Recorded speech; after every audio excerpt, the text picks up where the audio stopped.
Pemirsa, dalam pelaksanaan sensus ekonomi 2016, pemerintah Kabupaten Badung akan tetap melakukan pendataan terhadap villa-villa yang tidak memiliki izin.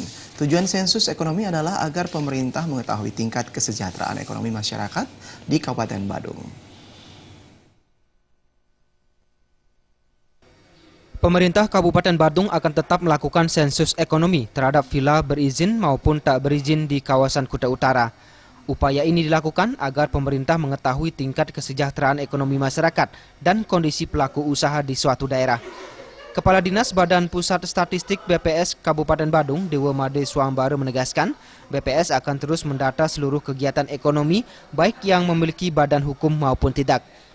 Pada intinya BPS mendata seluruh kegiatan ekonomi yang akan datangi, baik berupa izin maupun tidak. Karena secara umum dia tentu akan mempengaruhi perekonomian. Nah, tentunya isiannya nanti yang akan menentukan bervariasi.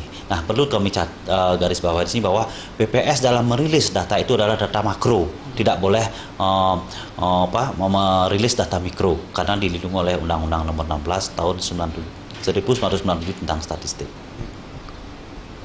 Kami harapkan pada seluruh masyarakat dan pengusaha di Kabupaten Badung untuk menerima dan memberikan data yang benar apa adanya kepada petugas sensus, karena sensus ekonomi 2016 ini tidak ada kaitan dengan pajak dan tidak dipungut biaya. Made Swambara juga berharap untuk mensukseskan pelaksanaan sensus ekonomi, pelaku usaha dan masyarakat jujur dalam memberikan data kepada petugas sensus.